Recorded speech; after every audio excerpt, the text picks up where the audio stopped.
on, people? Hello, hello. Just hanging out here.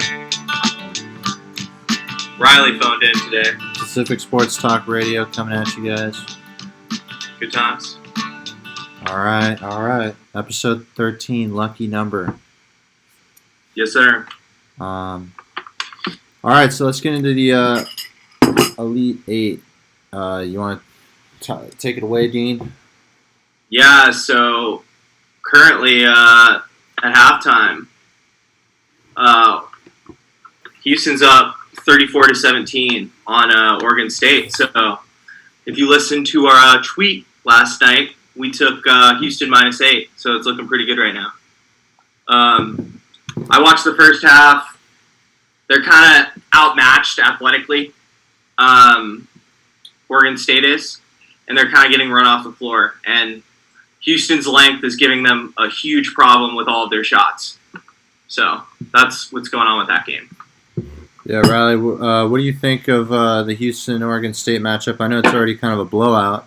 Did you expect this? I mean, obviously you can't foresee the future with our Oregon State team. Anything is possible. But, I mean, a number 12 seed, versus that 2 seed, it's just the competition is just so different. Oregon State's not had an easy route to the Elite Eight, but definitely they're not used to playing a team like Houston, and so that's what's going on. They're just getting overloaded. Houston's bigger, they're stronger. Oregon State just has that center as their big man. Well, were you watching the first half at all, Riley? Watching it became unwatchable. 17-30. They were running him off the floor. They weren't really able to use him. You know, Houston was just running. They had to take him off for a bit. Yeah, Roman Silva is the player for Oregon State. I mean, 7'1", 65. If he's their biggest man for Oregon State, I think the Beavers are looking at an exit this round. Yeah. Also, Ethan Thompson, their guard, their captain, who's been leading them in points and assists, I think, the whole tournament so far. I don't think he made one shot in the first half. I think he was like 0-6 or something, which is pretty shocking. The Houston length I saw was getting to him. Yeah, he only has 1 point, that's from a free throw. So, yeah, if Oregon State's going to get back into the game, it's got to be a combination of Thompson making the shots that he can get himself, and then also Roman Silva being able to stay on the court. True, yeah. All right, so let's hop on to the Baylor matchup that we got later today against Arkansas. Baylor opens, or didn't open, but they're an 8-point spread. It opened at 7, so it's moved. Do you guys stand on the Baylor side of things, or are you Razorbacks? Baylor's just like too good. They're 3-point, and they really haven't been shooting the 3-point as well as they did during the season. It was shocking to me. They showed the stat that they average as a team 41% from the 3-point line during the season. I thought that was nuts. And their defense is very impressive. So, what do you think, Riley? Yeah, I mean, it's a big day in Waco today. Both teams on the women's and men's side are in the Elite Eight right now. And I think if you watch that Arkansas Oral Roberts game, it was scary if you're an Arkansas Razorbacks fan. If you're going to play against the 15 seed and play like that, your next game's against the 1 seed. So I just think that Baylor is a lock in terms of just having everything that they need to compete and get to that Final Four. So would you say they're a lock? I know they're a lock to win. We all like them to win. Do you like them to win by 8 points? Yeah, I like them. I think I'd take a -8, yeah. Yeah, I like that. So the public is leaning on the Arkansas side of things. It's 55% of the bets going that way. However, the three of us can agree that Baylor is going to cover that 8-point spread, no problem. Yeah. If you go to the women's side, Baylor Lady Bears are up 51-44 on the number 1 seed, UConn Huskies. You learn something new every day. Thanks, Rob. Huskies, wow. So hopefully Gino Grandma will be able to turn that around. So tomorrow's matchups: USC, big win over Oregon, and then Gonzaga has pretty much just kind of breezed through their side of the bracket. I don't think there's really been too many scares on that end. Where do you guys stand on a 9-point spread, Gonzaga being favored? I think USC is going to cover that. I think USC is going to make it a half-court freaking dogfight. And I'm shocked by Riley. You probably know better than me. Man, their point guard could drain threes. I watched last game, man, against Oregon. I think he hit like 5 or 6 threes. And I like what's the bigger twin? They have the twins, right? Ethan starts with an M. Isaiah Mobley. Yeah, Ethan Mobley is the bigger. Yeah, Evan. Yeah, Evan. Okay, yeah, I that guy's a beast. What do you think, Riley? I mean, when both the Mobley brothers, they had 10 and 13 points, but really what they're bringing on that, they're bringing the rebounds, 8 and 6. I mean, that is huge for your team. And you're right, if USC can hit that 3 ball, Zaga's got a lot to worry about. But I don't think that Oregon Ducks team was good enough to compete against that SC team, and it showed. Yeah, that's a good point. But do you think Gonzaga will cover -9 then? Let's see. That last game that Gonzaga had, that was against Creighton, I believe. That was brutal. It was you couldn't get anything really out of it. I mean, I learned nothing from that game. Exactly. Gonzaga hasn't really had a tough conference. Their toughest games this season were against 23-ranked BYU. And, I mean, they played a 16 seed, an 8 seed, and a 5 seed. I haven't gotten that much out of those games, but they haven't lost. They haven't won by less than 10 all tournament, so they could be a lock for that 9. I know the competition is greater with the 6 seed USC, but so we're split. What do you think, Brady? I think I would go USC first half if that option was available, because I feel like they're definitely going to give it a good close run at the first half. I feel like Gonzaga might end up pulling away towards the end. So if you're leaning on that USC side, I think the first half would be a good bet to make. Okay. Depending on the line. But I think 9 points is about right. It's a good line. Yeah. I mean, I definitely think USC can cover it, but if Gonzaga is hanging around that like 8 to 10 point lead, that's just kind of a coin flip, right? Depending on what we see out of the point guard. It's gonna depend at the end of the game how close USC, and if it becomes a free throw fest. So that's what's gonna happen. How well can Gonzaga guard the point? I think they did a pretty good job of doing that so far. Do what? Sorry. How well can they defend the point guard?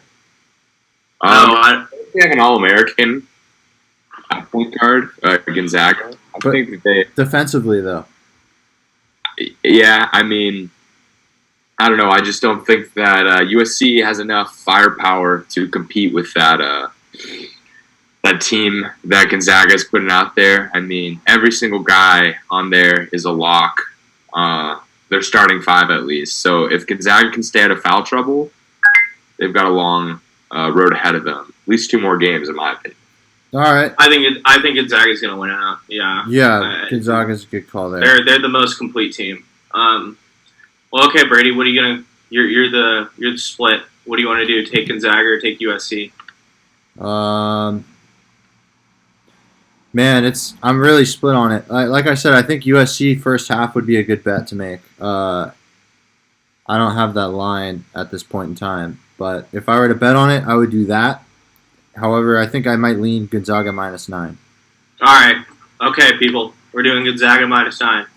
All right, and then UCLA, Michigan, just to give you guys the stats on it, it opened at 275 money line for UCLA. It's moved since to 240. The money line's pretty even. It's 46% going UCLA, 54% going for Michigan. And then 60% of bettors are covering UCLA on the spread of +7, which opened at 7.5. Dean, you could start us off. Yeah, I was talking to you earlier, Brady. I think UCLA can cover this. I saw a lot from UCLA. I'm really impressed with what's the guy from Southern California that played in Kentucky? They're the guy that's averaging 20 a game. What's his name again? Riley, you should know this. You're a U of A guy, but I think, are you talking about Juzang, or are you talking? Yeah, Juzang. Yeah. So Yeah, he played I watched the thing beforehand. He was at Kentucky, and then he came over. He's really impressive. I thought they were actually done against Bama, but we lost. That was rough. Juzang because he fouled out. Juzang was putting in work against Michigan State on the play-in game. Like, he's been balling since the beginning. Yeah, I've been really impressed with UCLA. I actually think, I don't know. Riley knows this better than me. They've looked better than Oregon. They looked more deserving of that 7th seed than Oregon did. No doubt. Yeah, and Michigan. It's just like that Creighton game. Like, I know Florida State's really big and long and athletic, and they have that kid that looks like Magic Johnson reincarnate, that 6'9" point guard. But man, they shot so poorly, like Michigan, and they made so many. Man, how many turnovers did Florida State have? Like 16. Like, it was. I didn't get much out of that game. I think UCLA is gonna, take them tough. I think they'll cover the 7. But go ahead, Riley. Yeah, I mean, I really like the way that UCLA plays. That team, they're small ball all the way through, but they need size. When you're going against Hunter Dickinson of University of Michigan, I mean, the University of Michigan team is huge. Hunter Dickinson is their tallest guy at 7'1", but all the way through, they just have good size. And they were the largest. They're the tallest. That's what they said of the entire tournament. Tallest guy on that UCLA team, 6'10". That's it. So their starters are 6'9", a couple 6'6" guys, but they need size on their end. And at the end of the day, I could see UCLA missing a lot of shots that they might have gone down in that Alabama game. And I just don't see them being able to get the rebounds that they'll need to stay competitive. I see a blow. That's a good point. Yeah, I think going back to what you just said, Dean, in the Florida State game, I have the stats right here. It was 14 turnovers that Florida State had, and neither team. But a lot of them were unforced, though. Like, it wasn't Michigan's defense. Like, there were about 8 of them where they just threw it out of bounds. 22 personal fouls. Compared to 10. So it just seemed like, and looking at the field goal percentages, FSU had 40% and Michigan shot 49. Neither team really outplayed the other. I just feel like, looking here at the statistics, Michigan went to the line more and they were gifted more turnovers, which became more opportunities to win the game. Yeah, exactly. I think Riley and I'm assuming they're going to hit their threes. Riley's assuming, the length and the size of Michigan is going to get to their shooters, And then I do agree, either way, UCLA has to make a lot of shots because they're not going to be getting the rebounds. Like, no doubt. That's 100%. Yeah. I have faith in UCLA shooting, but what do you think, Brady? I just think at the end of the day, we're going to have a Pac-12 team in the Final Four, and it's not going to be the one that beats Gonzaga. I like that. All right, so you're taking UCLA +7? I like UCLA money line, baby. Oh wow, that's bold. I think for our viewers, let's say UCLA covers. I don't think we should give them advice. You're right. We don't want to inflate their pockets too much. Yeah, gee. I think that's a little that's savage.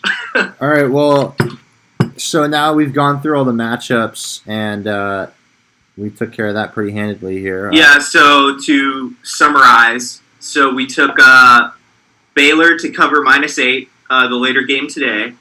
And we took Gonzaga to cover -9, and we're taking UCLA to cover +7, people. So that's it for the Elite Eight. Hey Riley, so we and thanks Dean for getting the recap there. Yeah. So Riley, you were with us from the start. You were there for the creation of our wonderful bracket. Yeah, there's a lot of that we didn't have on there. Definitely, yeah. That was a fun episode. We missed a few. We'll probably have to do it again next year. What was the biggest surprise coming out this far in the bracket to you, other than maybe Oral Roberts, because that's probably going to be everyone's? Actually, Oral Roberts isn't even my surprise of the bracket. I would say that Utah State, we were pretty confident on that one. That's 11 beating the 6 was a disappointment. But was that Texas Tech? Yeah, Texas Tech. We actually flopped over, and at the end, I made a We trade. switched it out. My You bracket. convinced us because the guy, what's his name? McClung. What's his name? Mac McClung. Mac. Yeah, him. Nova, Yeah, I went up and went, looked up his stats. He was the reason they won that game. Nova Yeah, went further than we thought.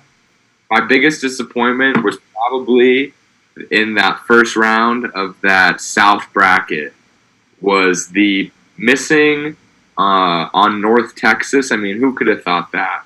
But I know. people know that they had such an easy route to that Baylor game. I mean, I had it for Purdue, but that was probably my biggest disappointment. Thinking Winthrop had the chance because it was a blowout. They won by 10. I like those, Riley. Those are great. Those are good. I think the Big Ten let everybody down. I think. You mean the Little 10? They got to change after that performance. And it makes no sense because after they added Maryland and all those teams, isn't there 14 teams in their conference? What a bunch of. Yeah. That's so irritating. Posers.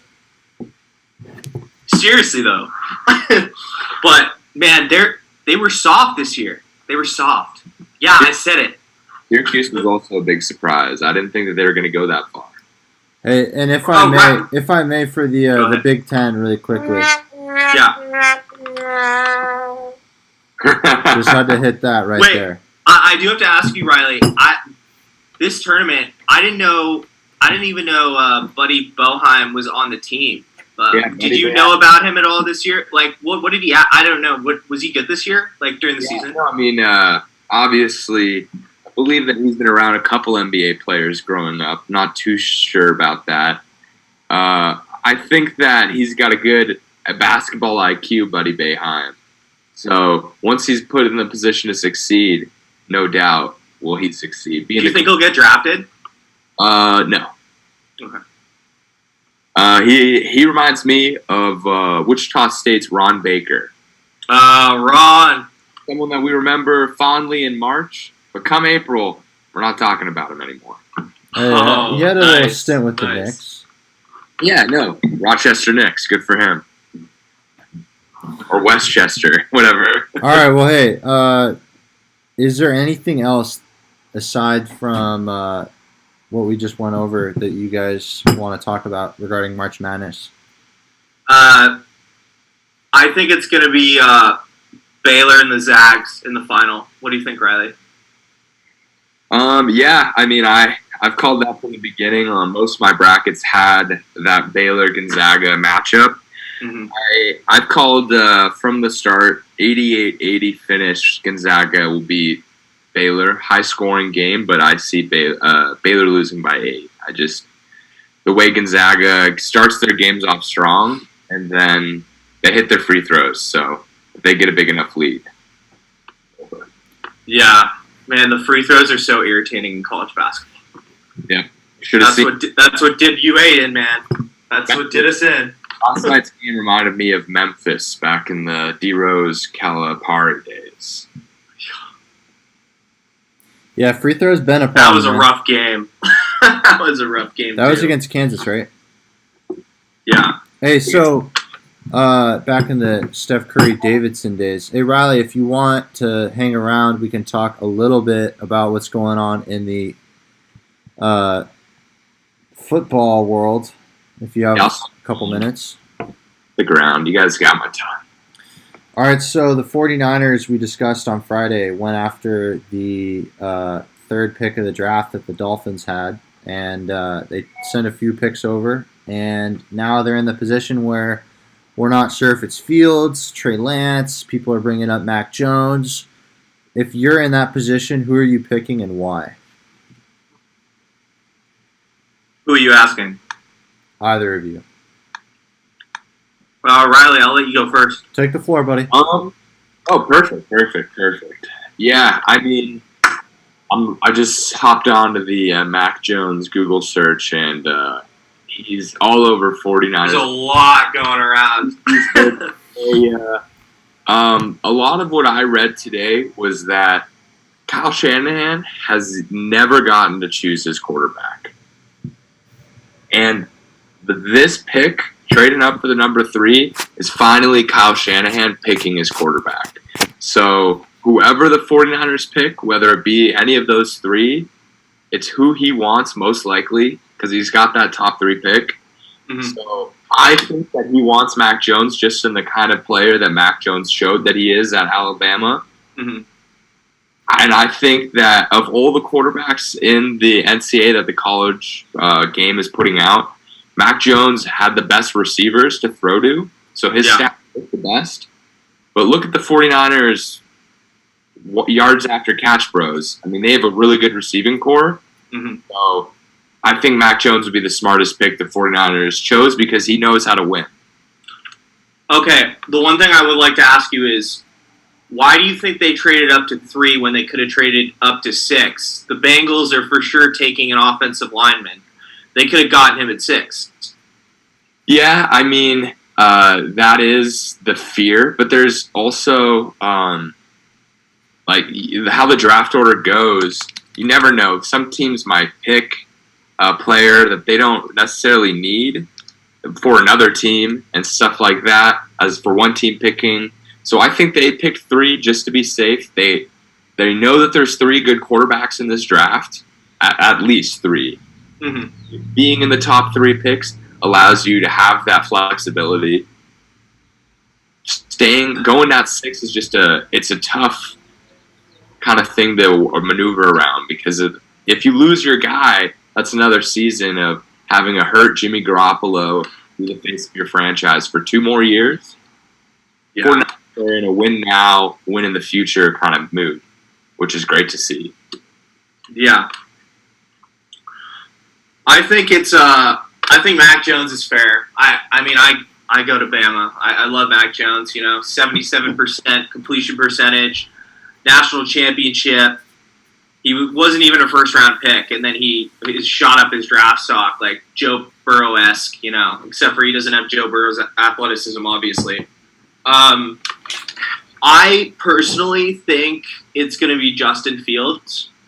I think he had the same, high-level competition that Mac did, but he runs that 4.40, The reason everyone says Mac Jones fits the prototype, of Matty Ice and Cousins, but I think I go back to Shanahan's interview. I don't know if you guys listened to it after the Bills game when they were not at home. They were the home team, but they were in Arizona, and Josh Allen destroyed them. And he came out and he said, "Man, I'm paraphrasing, but he said it's that's where the league's going. Quarterbacks that can be off script, and." Mac Jones doesn't have the athleticism to get out of the pocket and do off-script stuff. So I think making a move of this, like this huge, I think you're going up to get a guy that's more of a dual-threat quarterback where Kyle's going to do stuff with this quarterback that we've never seen, that he's never been able to do since RG3 days, right? He hasn't had a guy that mobile since RG3. And they were, man, when RG3, before he got hurt, they were wrecking the league. So I think Kyle, he sees Josh Allen, he sees Kyler, he sees Russ, he sees all these. We're not talking about Tom Brady, Tom Brady's a different story. But he sees all these young athletic quarterbacks, Deshaun Watson. I think he wants, I think that's what he wants. So I would say Justin Fields. And as Riley said, I think they're more in a win now, so I don't think they're going to get Trey Lance because Trey Lance would have to sit for an entire year. So, I know I went on a little monologue. Sorry about that. If I may take the floor here. Yeah, sorry. Is that cool with you, Riley? Yeah. So Riley had some interesting points to make. Kyle Shanahan hasn't had his guy, right? He wanted to get Brady, and Belichick was like, oh, no, I'll give you Garoppolo. Takes Garoppolo, ends up going to the Super Bowl a year later. He didn't want Brady. Oh, no, there's reports that there's literally confirmed reports out there that he asked Belichick, what about Brady? He said no, and he gave him Garoppolo. It's like confirmed. Was that confirmed? Yes. I thought that was just rumor. No, okay. It's confirmed. All right. Sorry to interrupt. Go ahead. Keep going. Actually went after Brady several times, or at least considered it. But So fast forwarding to now, he's got the 3rd overall pick. He obviously likes a few different quarterbacks, right? He's in the position where he's behind 2 teams that are for sure at this point going to select quarterbacks, with one being Trevor Lawrence and then 2 Zach Wilson. So he's in the position right now where he likes a few different options, right? Yeah. I think him going to see Mac Jones and sending the other guys over to watch Fields is a smokescreen. We've seen them do these kinds of things before. It's all part of the plan, I don't know what this particular smokescreen can bring, Dean. What would be the advantage of being this opaque, I guess, about this situation? What would be the benefit of smoke screening here? I don't think you ever want to let other GMs know what you're doing in the draft. Exactly. Like, that doesn't help you. That being throwing up smoke screens, being sketchy, sus with all these different. We don't know. Like. Exactly. Yeah. So with that being said, I kind of look the way of 6'4", runs not a 4.4, runs a 4.5. In his 2019 season, he threw 28 touchdowns, no interceptions. I like Trey Lance, and I think if they hold on to Jimmy Garoppolo, they're still going to have a really good chance of being a winning team with Jimmy. Jimmy can ball out and get a contract next year, and Trey Lance will take over, and it'll just. I think it makes sense. Alex Smith, Mahomes. That's Alex what Smith, Mahomes, ceiling. You're just. I think you get yourself the best possible future available, and I think you can only achieve that through Trey Lance and his insane talent and physical ability. I do think he is the highest upside. Aside from Trevor Lawrence, maybe I don't even. Yeah, I kind of Zach Wilson's pretty crazy. I know people are a little high on him, but. I don't know. His season in 2019, you don't throw 28 touchdowns without getting picked off on accident, regardless of if that was 2 years ago. That is the one, and that one game that he played, he did not play well. They scheduled a single game so that it could be like a show game for NFL GMs and head coaches, and he did not play well. So, I wouldn't take that as a knock, but we'll see how far he falls. His team's playing right now, and he can't play with them. He's got to stay healthy for the draft. So, one thing for sure is that 49ers are picking 3rd, but they also picked 43rd, and so that's the 11th pick of round 2. So maybe they surprise us all with that number 3 pick, and we'll see what kind of weapon they get at 43. I don't think they're getting a weapon. I believe they should be aiming to bolster their secondary. Corner. Yes, cornerback. Their secondary is so sketch. I like the Verrett re-signing. And they got K1, and they got and they got rid of that guy and sent him to the Seahawks. Thank God. Akello. Akello never turned out how he's supposed to be, man. He's no Jamel Dean, that's for sure. No, he's too soft. Kyle likes guys that go out there and hit people. Akello just wasn't that guy. So Coward made a really good point the NFC West is by far the most competitive division.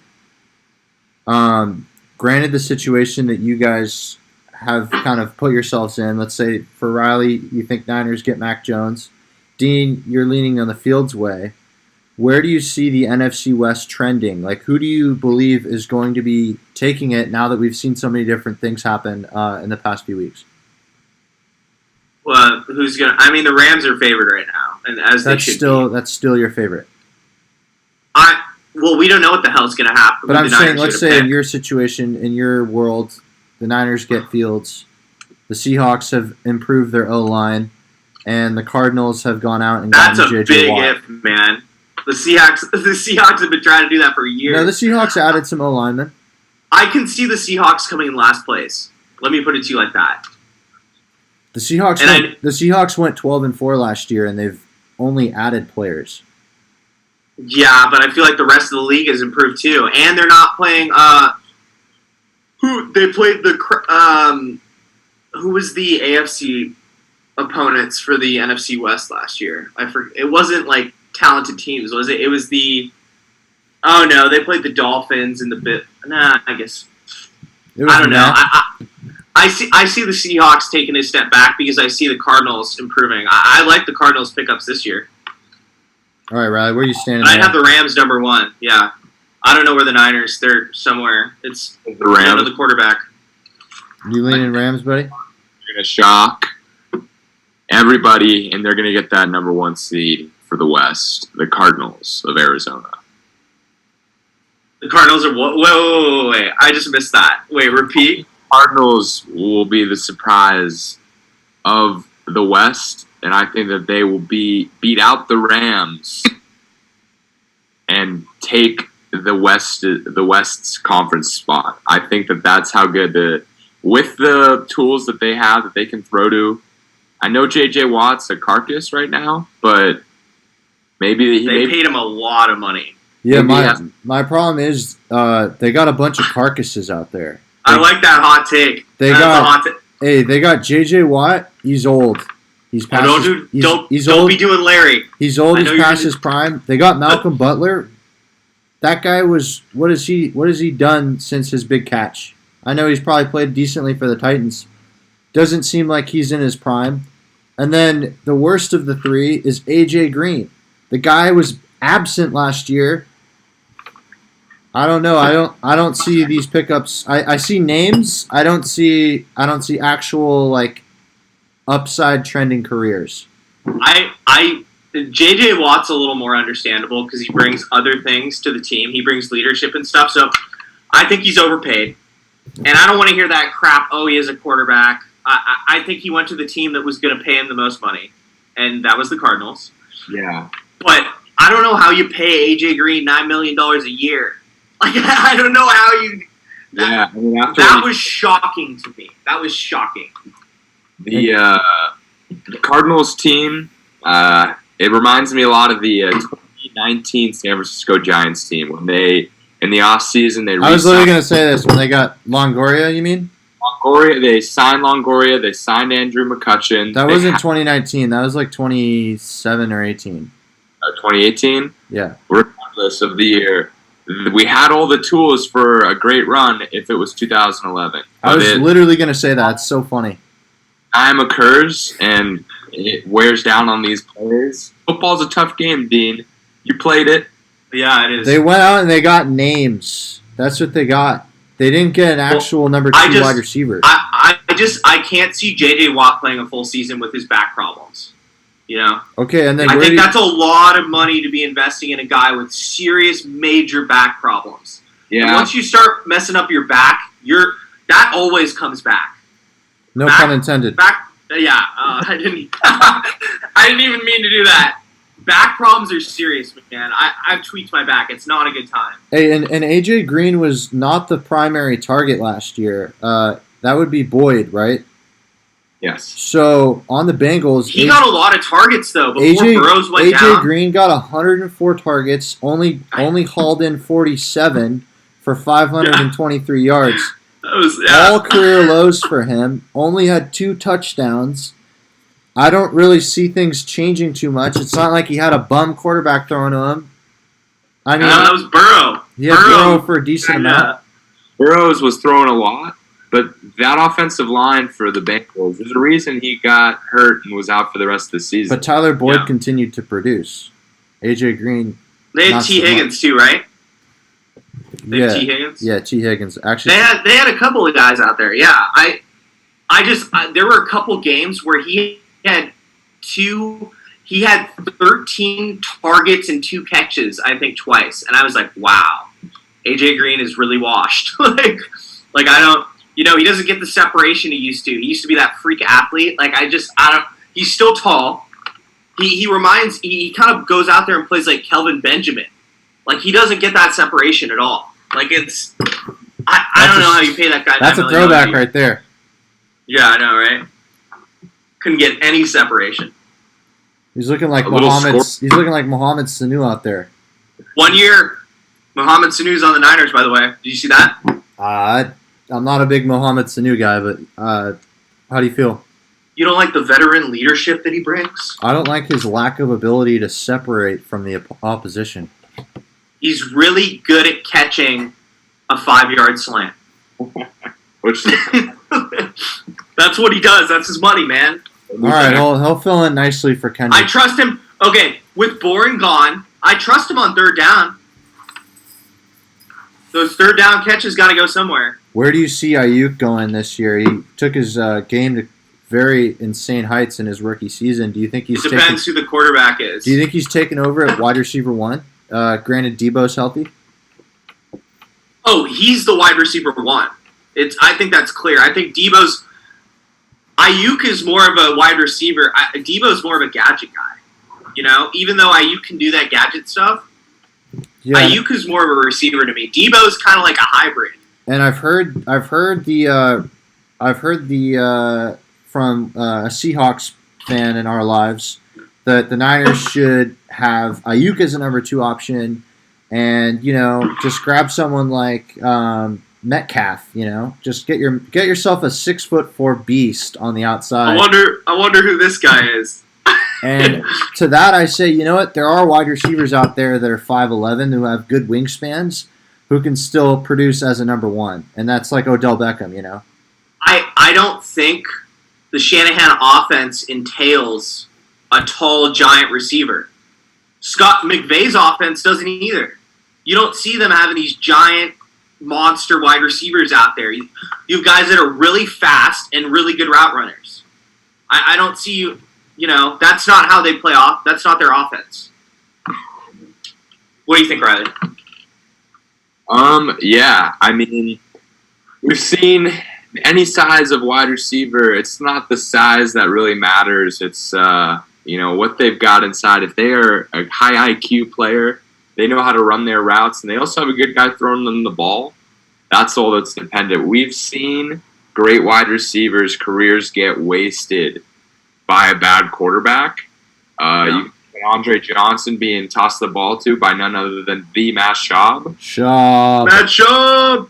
So if you want to look at who's throwing the ball to these wide receivers, you got to understand that DK Metcalf is 6'4" and 250 and all that, but he also has a Super Bowl MVP, Russell Wilson, throwing him the football. So the 49ers need to find that Russell Wilson caliber quarterback, and I think moving up to number 3 in the draft helps them out with that. Mm-hmm. Well, I know we all disagree on who they're going to pick, but I think it's highly likely that they're going to be good, whoever they draft with Kyle as their head coach. I think he'll just, every quarterback. He made Matt Schaub a Pro Bowl quarterback. Matt Schaub went to the Pro Bowl when Kyle Shanahan was his offensive coordinator. Yeah, no doubt. Matty Ice got the MVP. A little basketball score update. Oregon State brought it in within 10. It's now 42-52 Houston. And then the UConn-Baylor women's game, it's 66-63 with a minute left. Who's winning that? UConn is winning, but it's in the wow. I would love if this Oregon State-Houston game just scored like crazy. So keep scoring, guys. He is the over. They're just kids, man. They're just kids. Hey, so Just kids. NFL topics kind of boiling up here. How do you guys feel about? We talked about the NFC West. How do you guys? That was kind of crazy. How do you guys feel about the AFC West? Do you guys see it being a lock for the Chiefs coming out of there, regardless of the offensive line issues?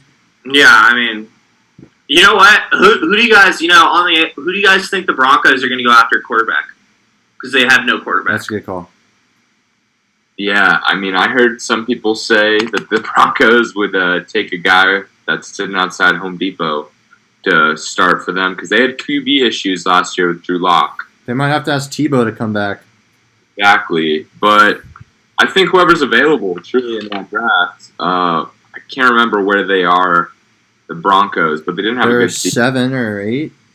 So I think maybe they're. Are they? I thought that was the Panthers. I think they're outside top 12, aren't they? Wait, really? I think they're like outside the top 12. No, because we were 12 and we were 5. They're 5 and 11. Oh, maybe I'm wrong. Are they 9 then? They're 9. They're 9. They're not going to get a quarterback at 9. They're going to have to move up. They are 9 and says the Broncos are picking in the top 10. They've done a really good job at being mediocre and staying mediocre in the last years behind Peyton Manning's absence.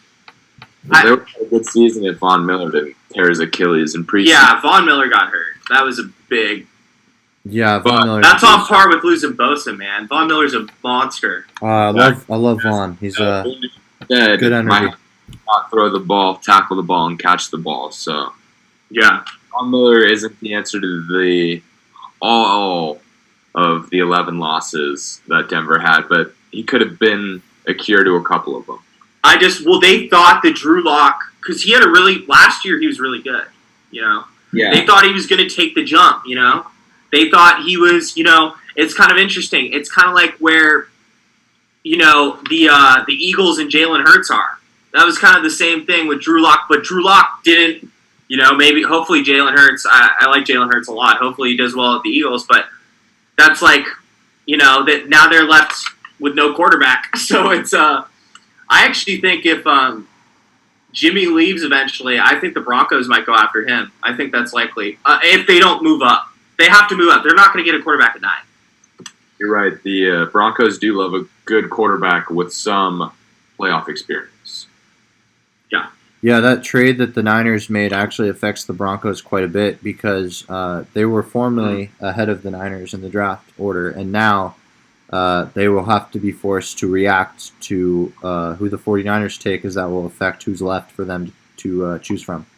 I think they're one of the. You know what? I think that I don't think the Falcons are going to pick the QB. I think they're going to trade with the Panthers or maybe the Broncos for that number 4, because I think Matty Ice is going to be. They have Matty Ice 2 or 3 more years, like solidly. Like he wasn't even that bad. It was.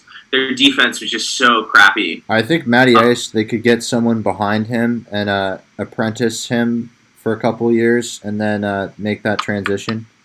I think he's a good quarterback for that. Yeah, but I think it's too early to be doing that. No, you don't want to sit the guy year. too long. Next year. Yeah, that's why I think they trade out of the 4 and get a bunch of, because it's, man, you see how much it went up to get to the 3. The 4 is going to be really valuable because I don't think the Jets are going to move. So I think the Panthers really, really want a quarterback, and I know the Broncos really, really want a quarterback. I could see one of them moving to the 4 because we know the Bengals are going to stay at 5 because they need an offensive lineman, the Northwestern guy or the Oregon guy, Penei Sewell. Is that his name? And then 6, the Dolphins are going to pick Jamar Chase. Like, it's done. They're going to pick Jamar Chase because he's a monster. Hey, the Oregon State's crawling back into this game. 48-52 is the score right now. Oh, Jesus. Clawing their way back in. Baylor Lady Bears 67, UConn 68. This is oh wow. It is madness in March. Let's just say that, boys. It is madness. Damn, Houston taking their foot off the gas. Hey, are you guys cool to talk a little opening day as it's this Thursday for some of our teams? Yeah, I was just had that on my Google search. Ooh. So we'll talk about the home team, the Giants. Today they played the A's. They won 7-2. You know how they do their little interstate kind of nearby town. The Bay Bridge, their little Bay Bridge Their series. little rivalry, if you may. They play for that trophy nowadays. The past couple years. Well, this was just the little exhibition game that they do before the season, but they always do it against the A's. Yeah. So they play on Thursday against the Mariners, and they're gonna be playing in Seattle. Their opening pitcher will be Gaussman. I call him Gas Man because he throws 95, and he had a pretty decent year last season. It's going to be interesting to see where the Giants stack up in that stacked NL West. Do you guys have anything to add before opening day starts? I know we don't really. I've heard a lot about the Mariners because they have, I think, one of the top farm systems because they've been so terrible.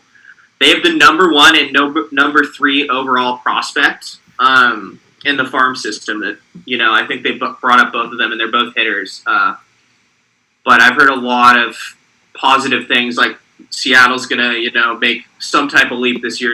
We've been hearing that for a long time. And the Mariners haven't been that great, but they have a lot of young talent, so it'll be interesting.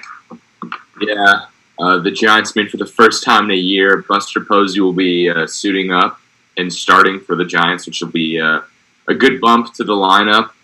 The Giants, for a good point of last season, they were just staying right around playing good baseball, but it was Gabe Kapler's first year, so hopefully after that season, getting a good spring training in and having their MVP back in the lineup, it will help out. I predict a lot of similar names, but also a couple new ones.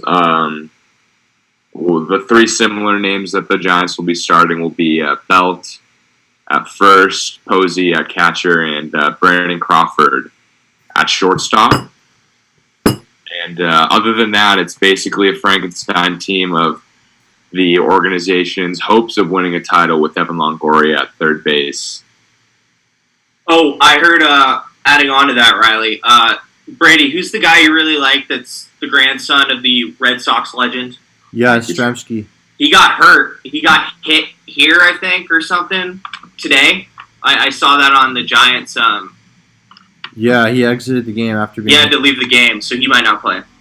Oh wow. Yeah. So that. That's a big loss for them. He's pretty solid. Yeah. Yeah, they're getting X-rays. There's nothing. It was, what was it? It might be his collarbone. That might be bad because he might be out like 6 weeks. Yeah, if the collarbone's broken. Your collarbone's pretty big for baseball. Because they said it was like the right shoulder, but I worry about the collarbone there. Yeah, but hey, getting back to what Riley said, with Buster Posey being in the lineup, I think that's going to be good to have, and I'll tell you why. Having Joey Bart emerging into his new role behind Buster Posey, he's going to get a lot of advice from a guy who has pretty much done everything you really ever want to do in a baseball career. So I think that could be really beneficial for the Giants going forward.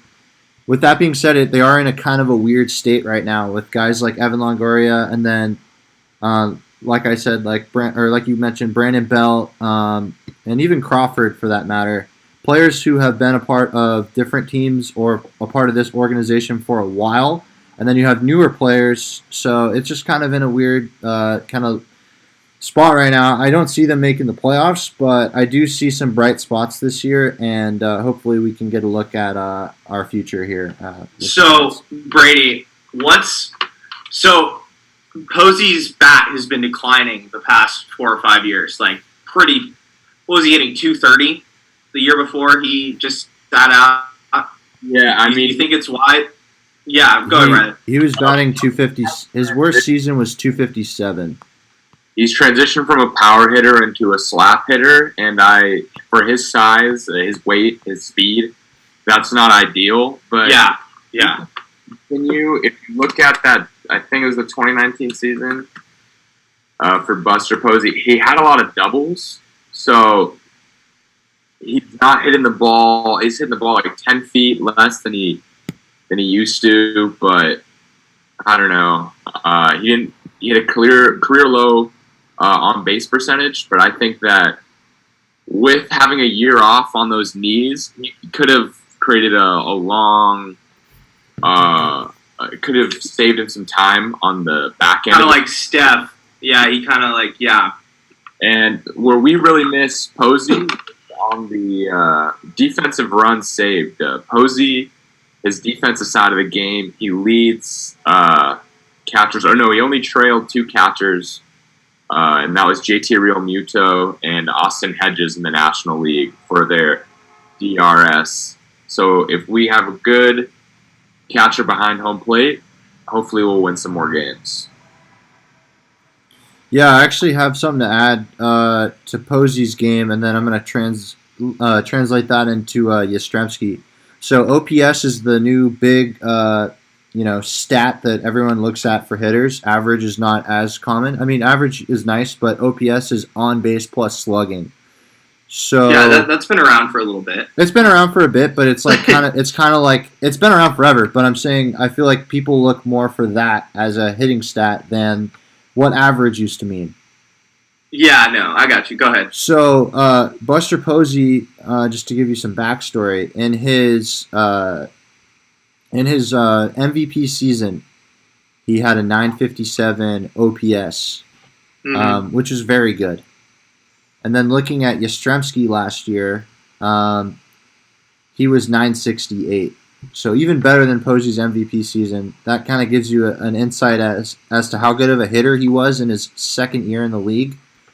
But yeah, I think Posey brings a lot to the table defensively that kind of gets undermined. So I think it'll be good having him back on the team. And I know regardless that the Giants are trying to move to a new phase, a new chapter, I think having these guys mentor the younger players can be beneficial, especially with the experience that they've had, you know? Yeah. His hitting's all right. Riley made the point, like, he is really slow out there. Definitely. When you watch him. Yeah. And I know he's had a year off, but, you know, he hits a lot of singles, and he's really slow. So that's kind of a problem, you know? Do you think how old is he? He's 34 and Bart's 24. When do you think that transition's going to take place? I think Buster said he's... Yeah, go ahead. Sorry. I think that's going to happen like throughout this year. I think slowly towards the end of the year we're going to see more and more of Bart. I think this is probably the year it happens. I think having Posey there though and giving him days off and stuff like that, and then having Bart come in. You know? Yeah. I think it's really good that Posey and Bart are on the same team right now, and I think Posey's like the kind of guy that like, regardless of what you think about his game, he's a good guy, and he's gonna give a lot of good advice to the younger guy. Go ahead, Riley. What do you think? Yeah, I just think that once Joey Bart gets those reps, they're much needed. He hasn't been really given the opportunity like we noted. But Buster Posey, over the past 2 seasons that he was playing, he had 24 doubles in 2019, but only 7 home runs and 0 triples. So if you're looking at that, he needs to step it up in the batting cage and be able to get more home runs. We need double-digit home runs out of our catcher because we haven't been able to get those double-digit home runs out of our first basemen in the past. Because Brandon Belt, he brings a lot with his size, being 6'4 plus, 6'3", but he doesn't have the bat that we definitely need out of a first baseman. And that's Brandon Belt? Oh, don't get me started on Brandon Belt. That's what Brandon Belt, I mean, he's a problem. He's always been a problem in my opinion. That's the understatement of the century right there. In 2019, he had 17 home runs. In 2020, he had 9. He's never hit over 20. Exactly. I don't think he's, like, it's so infuriating to me. I'm sorry. I get really upset about how long they've had Brandon Belt because I don't know how a first baseman is on your team to get a lot of RBIs and hit a lot of homers, and he's never hit over 20 home runs in a season. Averages 13 home runs a season, but that's pathetic. Like for a first baseman, that's pathetic. Exactly. And so once he can figure that out, we're getting rid of Brandon Belt this season. That's my hot take to end the show, is that the Giants are getting rid of Brandon Belt. They're going to transition Buster Posey to going into first base. His contract's up next year. Yeah. Exclusively for Posey, first base, and then Joey Barr will be the starting catcher. Oh, I like Posey at first. Yeah, I was talking to Brady about that. Yeah, that's great. I like that, Riley. I would love him at first base. Yeah, and some interesting acquisitions. They got Tommy Lestrella, who had a decent season last year with the A's. He'll be joining the infield. And then we'll be seeing a combination of Dubon and Brandon Crawford on the shortstop side. Yeah, sure. So, yeah, Trevor Bauer joining the Dodgers. They're going to be pretty good. And then Blake Snell and a few others joining the Padres. They're going to be pretty good. It's just going to be kind of a, we'll have to just see how it goes, sort of season. But we'll definitely ramp up the baseball talk after opening day. Looking forward to that. We'll see how that goes. Yeah, stoked for baseball. Battling with the Rockies for last place. Woo! Is that your call? Yeah. Well, I mean, it's just the. Why don't we end it? Why don't we just do NL West right now? First to last, just go Padres. Give us your call. Dodgers, Diamondbacks, Giants, Rockies. Did you say Padres, Dodgers, Diamondbacks, Rockies, Padres, or Giant? Or wait, who? Giants fourth, Rockies last, Diamondbacks third, Dodgers second. I just think that, like most teams, that post winning a World Series hangover, it can ruin your season. And Dave Roberts is a good manager, but a lot of those guys are celebrating like they have never won anything before. Which is true. They did bring in Trevor Bauer. He's pretty hungry. I got to say that. He's hungry to keep him, but I think the Padres, after seeing what the Padres did with the team that they have, I think that the Padres are saying, hey, we have a better team. We have guys who have won before. They should be able to win. With Hosmer, Machado, and Tatis Jr. And then Machado hasn't won anything. No, I'm saying Hosmer has won. They have guys who have won, but I'm like they have one guy who has won. They have players on. I think he's making the point. The Padres. No, I know. I'm busting his balls. Of vets. I'm busting his balls. You go ahead, take it, Dean. The Padres are hungrier. You can see it. They're out for blood. No, yeah, they almost took the Dodgers out. The Padres are my second favorite team behind the Giants. Always have been. So I'd really love to see the Padres do well. And those series are going to be insane. So what's your rankings, Dean? I would take the Padres, the Dodgers. I don't know. I'll go the Giants. It's a crapshoot behind those two. I do think the Rockies are coming in dead last by a lot, though, because they've clearly given up on the season before it started. You know that? Oh my God, I'm surprised they haven't moved Trevor Story yet. They've moved everyone else. I know, right? I don't know. I think I'm going to agree with Dean there, and I'll put the Giants ahead of the Diamondbacks, and then obviously Rockies will be hanging out at Bedrock. Oh, by the way, I looked it up. So Giants, they're only letting in a quarter of the stadium, so it's going to be a fifth. So it's going to be 8,000 people allowed in the stadium. Starting April 1st. All right, well, we'll try and get in that pool. It's going to be tough. It's going to be expensive, man. If you're living in Arlington, they did let 100% of their fans into the Rangers game opening day. God bless Texas. Let's go Rangers. God bless Texas. All right, I'm cool ending it on that note. All right, good show. Thanks for being on, Riley.